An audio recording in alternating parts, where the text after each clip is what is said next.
Bonjour, c'est Monsieur Doumbouya, votre professeur de chimie organique. Aujourd'hui, dans cette vidéo, nous allons faire un exercice. Qu'est-ce qu'on nous demande de faire ici? On nous donne une molécule représentée selon Newman et nous, ce que l'on veut, c'est transformer cette molécule en CRAM. Donc, on avait déjà fait une vidéo pour la représentation de Newman, comment passer de CRAM à Newman, et aujourd'hui, on va faire l'inverse.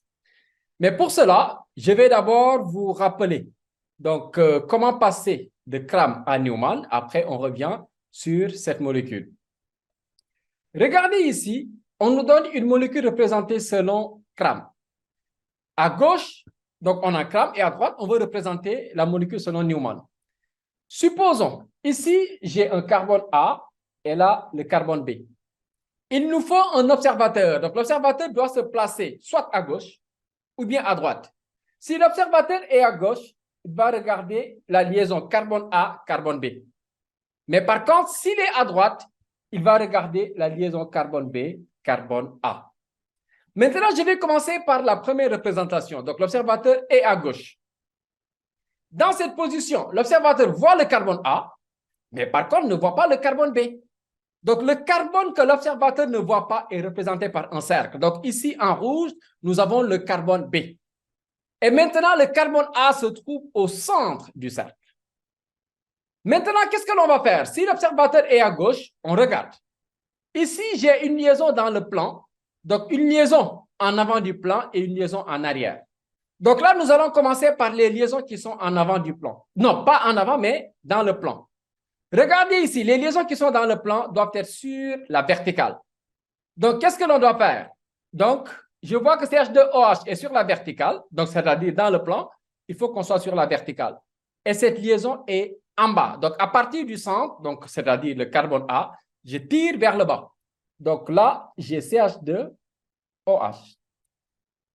Ensuite, qu'est-ce qu'on fait? Si l'observateur est à gauche, les liaisons qui sont en avant seront à sa droite. Donc, OH, on voit que OH est en avant, donc OH doit être à droite. Donc, c'est ça que l'on doit faire. Donc, ici, j'ai OH. Bon, si vous regardez bien, la liaison qu'on a entre OH et CH2OH, bon, on a 120 degrés. Et enfin, pour H, donc, puisque H est en arrière, on doit placer H à gauche. Donc là, je répète, tant que l'observateur est à gauche, les liaisons qui sont en avant seront à sa droite et les liaisons qui sont en arrière seront à sa gauche. Maintenant, on a représenté les liaisons sur le carbone A. Nous allons passer donc au carbone B. Mais l'observateur reste toujours à gauche. Donc là, on voit que CHO se trouve dans le plan, mais il est en haut. Donc, qu'est-ce que l'on va faire? À partir de cette représentation, on fait ceci. Donc là, je place CHO en haut. Donc, puisqu'il est dans le plan. Donc, CHO. L'observateur est toujours à gauche. Donc, CH3 qui se trouve en avant doit être à droite. Donc, à partir de là, je tire et je mets CH3. Et OH qui est en arrière doit se placer à gauche. Donc, je fais ceci. Et là, nous avons OH. Donc là, c'est fini pour cette représentation si l'observateur est à gauche. Maintenant, en bleu, je place l'observateur à droite. Cette fois-ci, l'observateur voit le carbone B, mais ne voit pas le carbone A. Donc, c'est le carbone A qui est représenté cette fois-ci par un cercle. Donc là, je répète, le carbone que l'observateur ne voit pas, c'est ce carbone qui est représenté par un cercle. Et maintenant, le carbone B se trouve au centre du cercle. Donc là, qu'est-ce que l'on va faire? Cette liaison se trouve dans le plan, mais en haut. Donc, les liaisons qui sont dans le plan doivent être sur la verticale. Donc, à partir du centre, je tire vers le haut. Donc, qu'est-ce qu'on obtient? Donc là, je mets CHO. Mais attention, cette fois-ci, l'observateur est à droite. Si l'observateur est à droite, les liaisons qui sont en avant seront dans ce cas à sa gauche. Et les liaisons qui sont en arrière seront à droite. Donc, OH sera à droite. Donc, ici, j'ai fait ça. Donc, j'ai OH. Et CH3 qui se trouve dans le plan, donc en avant du plan, sera à gauche. Donc, nous avons ceci. Et maintenant, on regarde les liaisons qui sont sur le carbone A. Nous avons CH2OH. Donc, CH2OH se trouve dans le plan, mais en bas. Donc là, je tire à partir d'ici, puisque le carbone A, c'est le cercle. Donc, nous avons ça. Donc, je place CH2, OH. Maintenant, qu'est-ce qui se passe? OH qui se trouve en avant doit être à gauche puisque l'observateur est à droite. Donc là, je peux faire ceci. Donc, OH est à gauche. Donc, je fais ça. Et H sera à droite. Donc là aussi, je tire et je mets H. Donc là, j'ai montré les deux représentations possibles. Maintenant, donc là, je suis passé de Cram à Newman. Maintenant, nous allons faire le chemin inverse. Donc, qu'est-ce que l'on fait ici?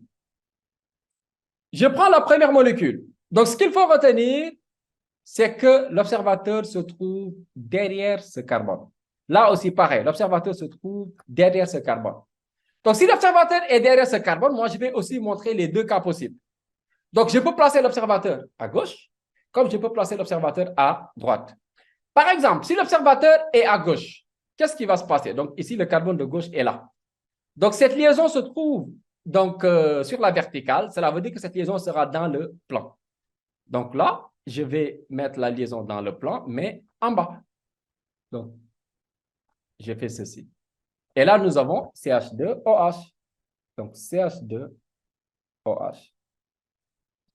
Ensuite, l'observateur est à gauche. Donc, si la liaison se trouve ici, à droite, cela veut dire que la liaison est en avant.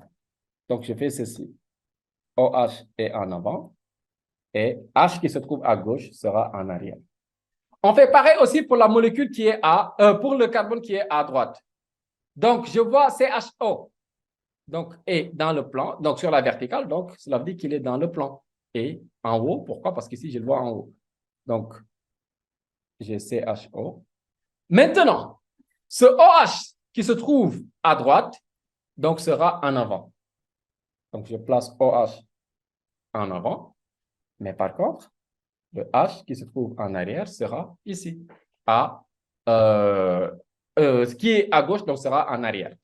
Maintenant, pour l'autre atome, pour la représentation, donc si je place l'observateur à droite.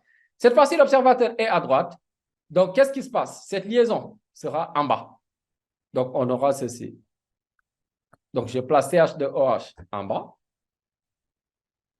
Maintenant, si l'observateur est à droite, on regarde. Les liaisons qui sont à droite seront en arrière. Donc là, qu'est-ce que je fais? Je place OH en arrière et ce H sera en avant. De l'autre côté, je vais placer CHO. Donc, bon, exemple. Donc là, j'ai CHO. Donc, CHO. Donc là aussi, pareil. OH est à droite. Cela veut dire qu'il est en arrière puisque l'observateur est à gauche. Donc là, je place OH ici et H sera là. Donc là, c'est ce qu'il fallait faire pour cette représentation. Maintenant, la deuxième représentation aussi, j'ai fait pareil. Hein. Donc cette fois-ci, j'ai une conformation éclipsée, alors qu'en haut, on avait une conformation décalée. Donc là, qu'est-ce que l'on fait? Bon, je commence par les liaisons, par exemple, qui sont ici, en rouge. Donc l'observateur se trouve derrière ce carbone. Donc si je considère que l'observateur est à gauche, donc la liaison, par exemple, en rouge, je place CH2OH ici. Donc, nous avons CH2OH. Donc là, j'ai la liaison qui se trouve en avant, donc à droite, est placée en avant. Donc, c'est H et OH sera placé en arrière. Et maintenant, en noir, qu'est-ce qu'on aura? Donc, CHO est dans le plan, donc sur la verticale, en haut. Donc, je le place ici. Donc là, j'ai CHO. Donc là aussi, même chose. Si l'observateur est à gauche, les liaisons qui sont à droite doivent être en avant. Donc OH est à droite, donc OH est en avant. Et le H en noir en arrière. Bon, même chose si je place l'observateur cette fois-ci à droite. Cette liaison sera toujours en haut. Donc on obtient ceci. Donc, par exemple, j'ai ici CH2OH. Maintenant, si l'observateur est à droite, les liaisons qui sont en avant seront à sa gauche. Donc, maintenant, ce que je fais, je vois que cette liaison se trouve à droite. Conclusion, la liaison est en arrière. Ici, cette liaison qui se trouve à gauche, cela veut dire que cette liaison est en avant. Et de l'autre côté, donc en noir, donc je place CHO ici. Donc, là, j'ai CHO. Ensuite, je montre les liaisons en avant ou bien en arrière. Donc, qu'est-ce que j'ai fait? Je vois que ce OH est à droite.